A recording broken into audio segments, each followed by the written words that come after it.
This is Sicily. It's my territory. You will never step a foot in here again. I will make sure of it. If you break the rule... I just rewatched the final beach scene from the next 365 days, and let me tell you, it's been living rent-free in my mind ever since. Massimo's quiet confession, Laura's unreadable expression, and then that hauntingly vulnerable question, "Are you back, baby girl?" Cut to black. That's how the saga left us. No answer, no closure, just a lingering silence and a million theories. It's been almost 3 years and I still can't shake that scene.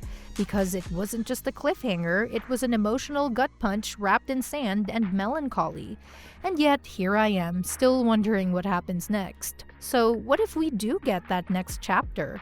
Let's talk about what 365 Days 4 could actually look like, who might return, where the story could go, and what kinds of emotional chaos we might be in for if Netflix decides to give fans what they're clearly still asking for.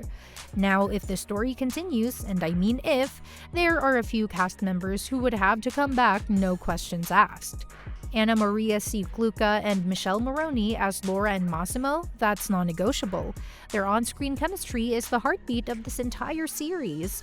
Without them, there's just no story. Then there's Simone Cecina, aka Nacho, who's evolved from being a plot twist to practically a co-lead. Depending on what direction Laura takes, his role could become even more central, especially if he ends up being the man she chooses, or the one she can't choose at all. Magdalena Lamparska, who plays Olga, Laura's best friend, is another likely return. Her character brings a grounding force, and if the next film includes that long-teased wedding subplot, Olga might finally get the spotlight she deserves. Speaking of that, Otar Zaralidze as Domenico, Olga's fiancé and Massimo's right-hand man, should definitely be back too, and don't be surprised if we also get cameos from Laura's parents, Clara and Tomasz, just like in the third film. So yeah, the whole gang could be getting back together. Let's rewind to that beach. Laura reconnects with Massimo after a string of betrayals, heartbreak, and a whole lot of emotional whiplash. And instead of reacting with rage, Massimo opens up. He talks about his pain, the child they lost, and how she shut him out. He even quotes a childhood book, "If you really love something, let it go. If it comes back, it's yours forever." And then comes that haunting line, "Are you back, baby girl?"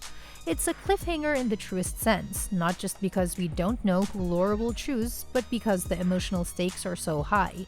She could walk away, she could stay, she could love both and choose neither. If 365 Days 4 happens, this moment is the obvious place to pick things back up. Let's start with the most obvious possibility: Laura makes her decision. Maybe she's come back to Massimo and they try to rebuild trust and love in a world where both feel permanently fractured. Or maybe she chooses Nacho and that choice opens a whole new set of conflicts, especially if Massimo refuses to let her go quietly. But there's another option that's just as compelling. Laura chooses herself. After everything she's been through, the kidnapping, the manipulation, the whirlwind romance, the pregnancy loss, maybe she decides she needs space to rediscover who she is, independent of both men. That would mark a pretty huge shift for the franchise, but it would also give the series a new layer of depth. Of course, the filmmakers might not want to resolve that love triangle immediately. They could stretch the tension even further. Maybe Massimo and Nacho both end up in the same place, like say a wedding, and old feelings bubble back to the surface. Or maybe Laura finds herself drawn back to Massimo even after starting something new with Nacho. Messy? Yes, but this franchise kind of thrives on mess. Here's a theory I've seen floating around, and honestly, it makes way too much sense. If the story continues from Massimo's perspective, as Blanka Lipińska hinted, we might get more insight into his past. Maybe a new threat emerges, someone from his family's criminal history or a rival faction within the mafia. It could create an external danger that forces Laura and Massimo to work together again, even if their relationship is hanging by a thread. Think enemies to lovers, back to enemies, back to lovers, that kind of loop. It also opens the door for Nacho to become more than just a romantic rival. He could end up protecting Laura from Massimo's enemies or even from Massimo himself if things take a darker turn.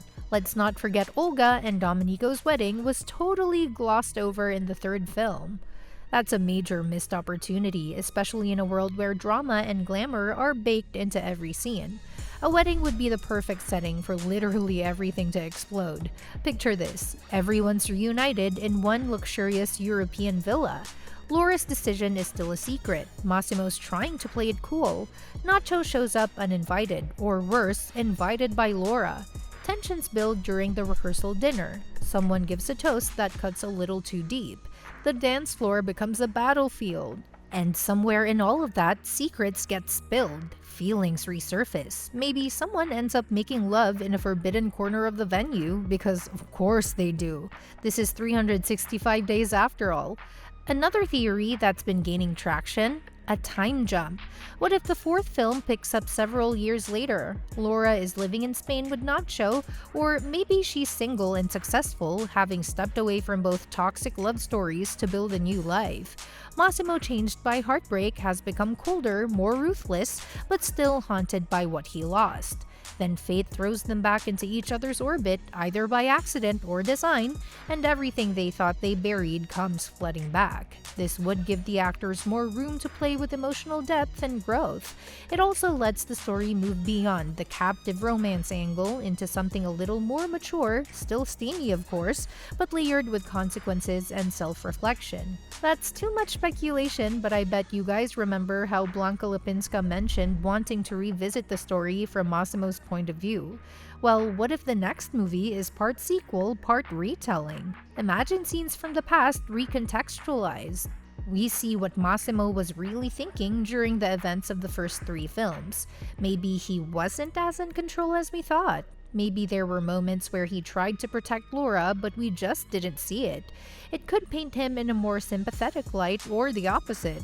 Either way, it adds complexity. It also allows the story to run parallel. While we move forward with Laura, we also flash back with Massimo, peeling away everything we thought we knew.